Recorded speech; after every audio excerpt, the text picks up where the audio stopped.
Eu sou Mário Persona e essas são as respostas que eu dei aos que me perguntaram sobre a Bíblia. É bom entender sempre, não é? Pensando nesse caso aí de Jacó, que tomou 2 esposas, ele amava uma, mas foi enganado pelo seu sogro e acabou tendo que servir mais 7 anos para poder se casar com a outra. O fato dele ter tomado 2 esposas não é,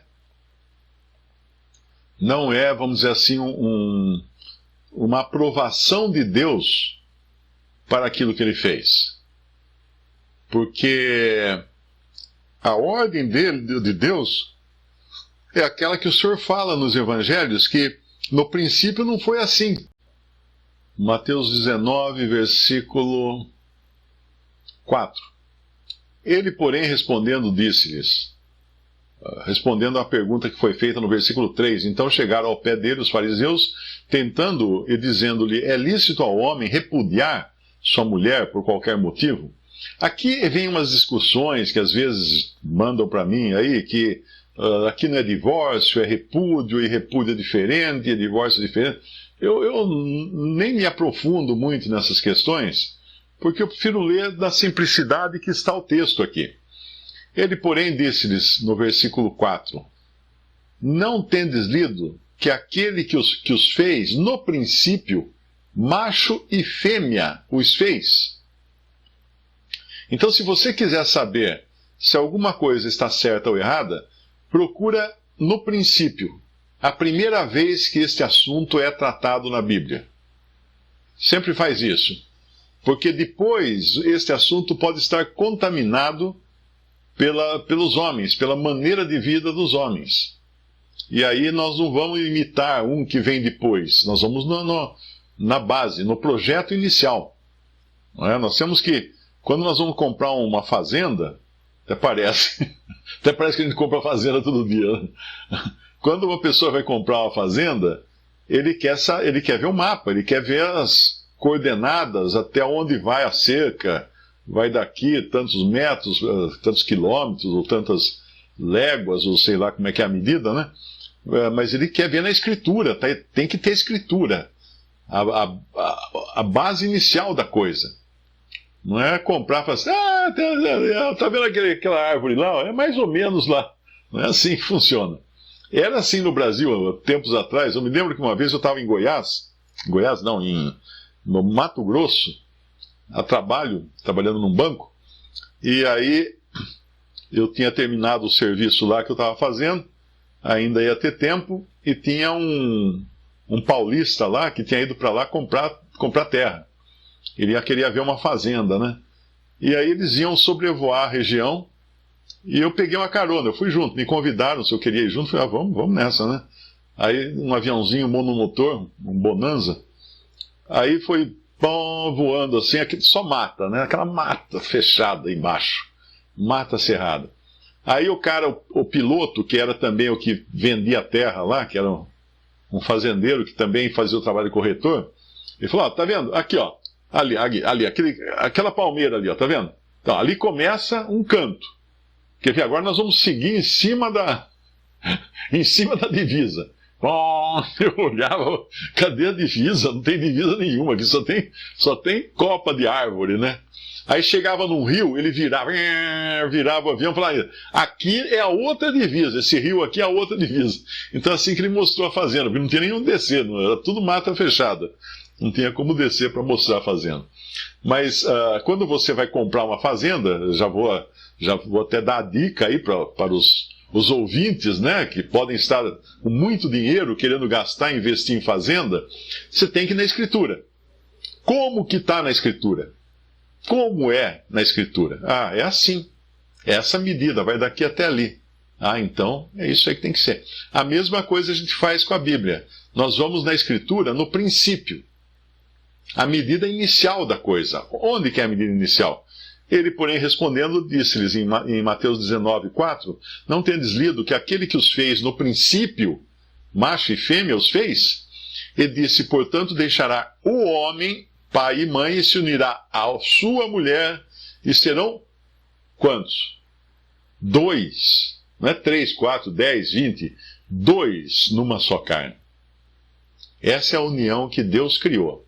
Agora, o que vem depois, tanto as uniões de muitos, né, com poligamia, aquela coisa toda, não é de Deus. Mas então por que Deus permitia? Aí ele vai respondendo um pouquinho adiante, quando ele vai falar do divórcio. No versículo 6, assim não são mais dois, mas uma só carne. Portanto, o que Deus ajuntou, não o separe o homem. Disseram-lhe eles, então por que mandou Moisés dar de carta de divórcio e repudiá-la? Disse-lhes ele, o Senhor Jesus, Moisés, por causa da dureza dos vossos corações, vos permitiu repudiar vossas mulheres. Mas ao princípio não foi assim. Não foi assim. Então essa é a parte importante. No princípio não foi assim. Deus permitiu, mas não foi assim. Então nós temos que pensar também que a paciência de Deus suportou muita coisa durante muitos séculos, porque do jeito que ele tinha feito no começo, não funcionava naquelas circunstâncias ali. Por exemplo, um homem, no começo, né, primeiro lembrar que o pecado, quando entrou na criação, ele desvirtuou tudo. Porque era para ser no princípio um homem e uma mulher. Entrou o pecado, lá vem um descendente de Caim e já põe duas mulheres na equação ali, né? Mas além disso, existe também a questão da sobrevivência das tribos que havia antigamente, que você tinha que ter muito filho. Tinha que ter muitos filhos e também precisava procriar para manter, para ter exército, né? Para ter mão de obra e mão de arma, para poder se defender e tudo mais. Por isso que os homens acabavam tendo várias mulheres e com isso muitos filhos, e com isso podiam ter uma tribo mais poderosa, né, para lutas, para se defender dos inimigos e tudo mais. Então Moisés, por causa da dureza dos vossos corações, permitiu essas coisas. Então quando a gente chega lá em Jacó, eu acredito que a resposta é a mesma. Por que Deus permitiu Jacó tomar duas mulheres? Porque na época o costume era esse por causa da dureza do coração do homem. Ele suportou isso todo aquele tempo. Aliás, Deus suportou muito mais coisa por causa da dureza do coração do homem. Basta ver o estado em que estavam os judeus no Novo Testamento. Nós já não encontramos entre os judeus do Novo Testamento poligamia. Não encontramos. Eles estavam tudo bonitinho, certinho, segundo a lei. Mas nem tanto, não é? Porque se por um lado não havia mais a idolatria rasgada que a gente encontra nos reis do Antigo Testamento, principalmente do último período, né? Não havia mais em Jerusalém ali, não havia aquela idolatria toda. Porém, eles estavam tão cegos que não reconheceram o próprio Messias que chegou. Mas não tinha ídolo dentro do templo, como você encontra lá no Antigo Testamento, que tinham colocado ídolo dentro do templo. As pessoas iam lá queimar incenso para ídolos dentro do templo. Não tinha mais. Porém, eles estavam adorando em verdade, mas não em espírito, no começo dos evangelhos. Eles haviam limpado a casa, lembra dessa passagem? Quando alguém deixa a casa varrida e arrumada, e aí vem 7 espíritos piores e tomam a casa. Isso aí era Israel. Eles tinham arrumado realmente a casa, eles tinham varrido a casa, eles tinham expulsado todas essas coisas malignas da casa de Deus. Mas não tinha entrado o verdadeiro Espírito de Deus para tomar posse daquele lugar, porque eles se achavam donos. Aí o que vem? 7 espíritos piores que o primeiro e acabam dominando aquele povo. Então era essa situação, e lá atrás, como eu disse, era uma situação, claro, que não do agrado de Deus, mas que tinha a permissão de Deus. Mas lembre-se de novo aquilo que eu falei, os problemas que traziam essas segundas esposas. Então, exemplo, muito bem, Abraão, Abraão e Sara. Deus tinha prometido um filho a eles, mas o tempo passou. O que aconteceu? Abraão tomou uma escrava, uma serva sua, de concubina, que era Agar. E ela teve um filho, esse filho é Ismael. Ismael cresceu, Ismael procriou, Ismael se transformou num povo muito grande, muito poderoso, que até hoje atrapalha a vida dos descendentes de Isaac. Porque os descendentes de Isaac são os de Israel, os israelitas. E os descendentes de Ismael são os árabes. Você vê, uma decisão errada lá atrás, até hoje, traz problemas, traz consequências. Então, nessa questão também de casamento, olha, irmãos, eu digo isso para os jovens, muita atenção, muito cuidado, porque quando você conhece uma pessoa, parece que está tudo maravilhoso, né? Não, ela só tem um probleminha, que ela é meio nervosa, assim. Bom, o probleminha no namoro vai virar problemão no casamento. Não pense que melhora. As coisas só potencializam depois de casado. Os defeitos do solteiro aumentam no casado, dentro do casamento. Porque daí ele não pode ter o defeito sozinho, né? Ele vai ter que ter o defeito para irritar a outra parte. Então, muita atenção, muito cuidado com quem você escolhe para passar o resto da vida. Tristemente hoje, né, nós sabemos que muitos casamentos não duram, infelizmente. E a razão de não durar o casamento é aquela que fala o versículo, Provérbios capítulo 18, versículo 1. Busca satisfazer seu próprio desejo aquele que se isola. Uma outra versão fala, o solitário busca o seu próprio desejo, o seu próprio interesse e insurge-se contra a verdadeira sabedoria.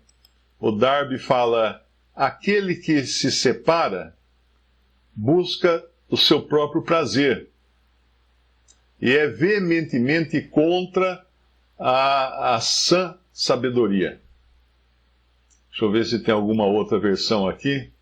Busca o seu próprio desejo, aquele que se separa. Então, uma pessoa que se separa, porque Deus odeia o divórcio, né? Está escrito isso que lá em Malaquias, capítulo 2, 16, na versão brasileira, pois aborreço o divórcio, diz Jeová, Deus de Israel. Então, para Deus nunca é a maneira de resolver as coisas, mas acontece. Acontece.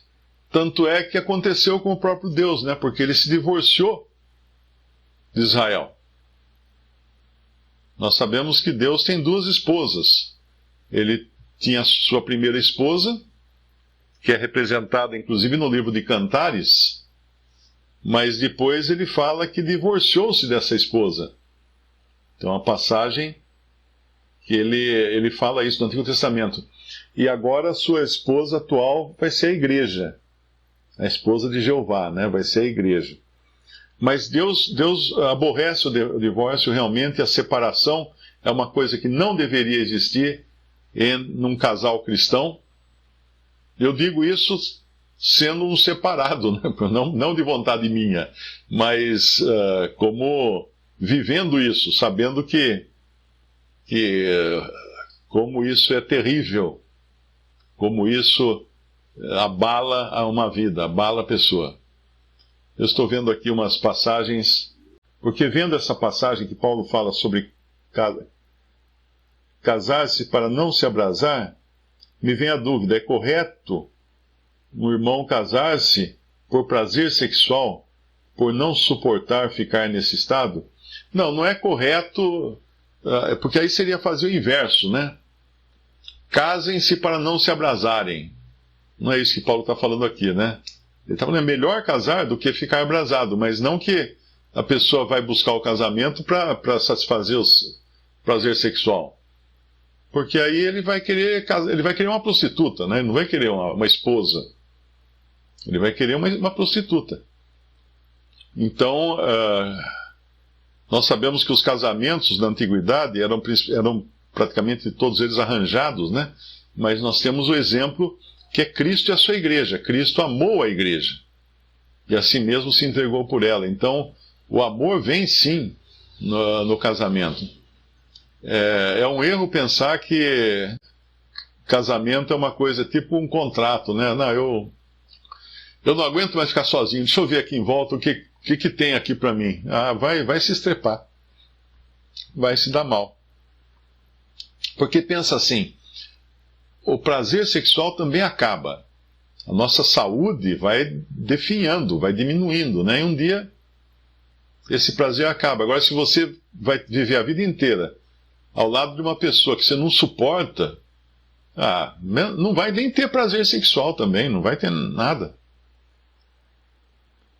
Irmão Mário queria saber se nós, esposas, hoje, temos que agir como antigamente, ter vários filhos, ou podemos decidir quantos filhos nós queremos. João, capítulo 1, versículo 11. Veio para o que era seu e os seus não receberam, mas a todos quantos o receberam, deu-lhes o poder de serem feitos filhos de Deus, aos que creem no seu nome, os quais não nasceram do sangue, nem da vontade da carne, nem da vontade do homem, mas de Deus. A dúvida é, então, se um casal tem que ter bastante filho ou não. É claro que Deus... A primeira ordem que Deus deu no Jardim do Éden foi crescer e multiplicai-vos, né? Essa foi a ordem de ter filhos. É errado o casal não querer ter filhos, a menos que seja porque eles vão se dedicar à obra do Senhor. Mas o correto, né, o que Deus criou no princípio, volta o projeto lá para o princípio, como expliquei, é para que tenham filhos. Agora, quantos filhos? Bom, isso depende da sua capacidade de alimentar esses filhos, de sustentar esses filhos. Porque eu quis ler aqui em João, é porque aqui deixa muito claro que os filhos nascem, no versículo 13, nascem do sangue, ou seja, de consanguinidade, do DNA, né? Os filhos vêm como consequência de um DNA do pai e da mãe. Nem da vontade da carne. Por quê? Porque a vontade da carne também gera filhos. Esse é o filho gerado pelo prazer sexual, puramente pela vontade da carne e da vontade do homem. O que é isso? A vontade do homem é aí uma decisão consciente de ter filho. Vamos ter um filho? Vamos ter um filho. Então vamos fazer um filho. Então ele usa essa passagem para explicar que o Senhor Jesus não nasceu de nenhuma dessas situações, né? Mas os seres humanos nascem dessas situações. Então, quando fala da vontade do homem, é porque o homem é que Deus deu ao homem decidir se vai ter filhos ou não. Porque se um homem e uma mulher não tiverem intercurso sexual, não vai nascer criança nenhuma. O único que nasceu sem um intercurso sexual foi o Filho de Deus, né, que nasceu nesse mundo. Caso contrário, não vai acontecer. Então, cabe ao casal decidir se eles vão ter filhos ou não. Não é problema eles decidirem isso. Eles não têm que... existem métodos anticoncepcionais, né? Alguns precisam tomar cuidado, porque alguns podem ser abortivos, outros não. Mas é uma decisão do homem e da mulher, se eles vão ou não ter filhos. Não é pecado não evitar filhos, né? Que antigamente falava-se muito na Igreja Católica, né? É pecado evitar filho, pecado evitar filho. Então tinha lá um monte de filhos e às vezes não conseguia nem dar conta de criá-los. Mas, então não é pecado evitar filhos, desde que você queira filhos, né? Não é ruim você querer viver a vida só para si e adotar gato, adotar cachorro, porque não quer criança e criança trabalha. Aí não está de acordo com a vontade de Deus, não. Tanto é que a própria questão de homossexualismo ser mais do que pecado, ser abominação contra Deus, está no fato dele romper a própria base que Deus estabeleceu do homem e da mulher para procriar. Porque se todos decidissem ser homossexuais, os homens só vão juntar com homem, as mulheres só vão juntar com mulher, não vai nascer criança mais. Ninguém mais vai ter filho. E por isso, tem até um vídeo que eu falo sobre isso, qual é o genocídio, né, do diabo, uma coisa assim. Qual é o plano genocida do diabo? É um título mais ou menos assim, não lembro agora exatamente. Mas é sobre isso daí. Por que é tão pecaminoso, né, a união de pessoas do mesmo sexo? Porque Deus, no princípio, ele colocou um homem e uma mulher para que procriassem. Porque embora Deus odeie o divórcio, nem sempre um casal consegue viver juntos, né? Só que aí tem um detalhe importante a ser lembrado.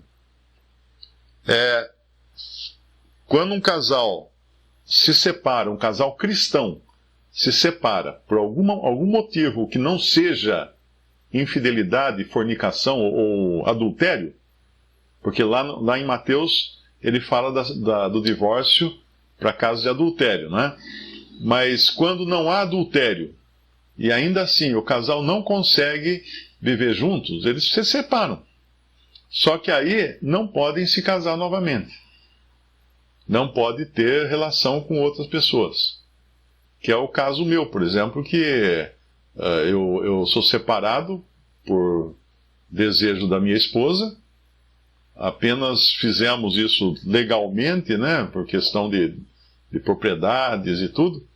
Mas nenhum dos dois pode se casar. Porque se fizesse isso, estaria adulterando. Porque o vínculo matrimonial não foi quebrado. Embora tenha havido uma separação. Tem muitos casais que vivem separados, às vezes dentro da mesma casa, às vezes, né? E não convivem mais, nem sexualmente, mas vivem separados. Então, não é uma situação que Deus queria, não é? Mas ele pode permitir em certos casos, como nós vamos ver mais adiante aqui nesse capítulo 7 de 1 Coríntios. Depois ele vai para o 10, ele vai falar: todavia aos casados mando não eu, mas o Senhor, que a mulher não se aparte do marido.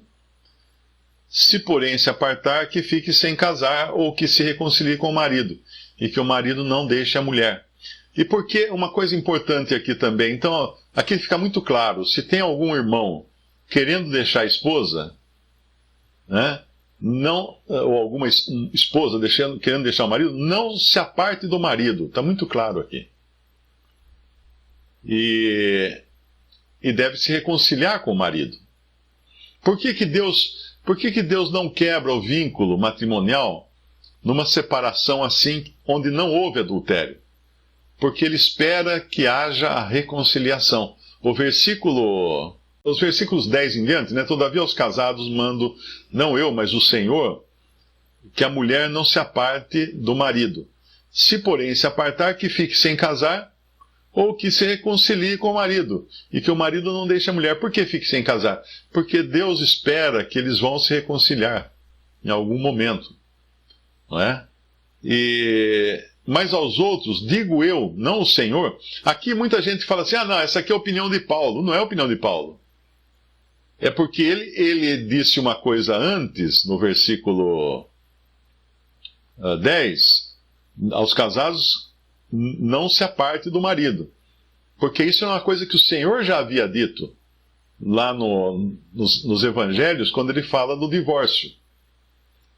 Mas uma coisa que o Senhor não havia dito ainda era que se algum irmão tem mulher descrente e ela consente habitar com ele, não a deixe. Por isso que Paulo está falando assim, mas aos outros digo eu, não o Senhor. Por quê? Porque isso ele não recebeu por revelação do Senhor, não é? Mas ele está dando uma opinião, e ele vai falar num outro versículo aos irmãos de Corinto. Ele fala assim, mas eu creio que eu tenho também o Espírito. Eu tenho também o Espírito de Cristo. Ou seja, o fato dele não ter um mandamento direto do Senhor para certas coisas, não o fazia menos apto a poder discernir a respeito de algum assunto. Visite respondi.com.br. Adquira os livros ou baixe e-books. Visite 3minutos.net. Baixe o aplicativo.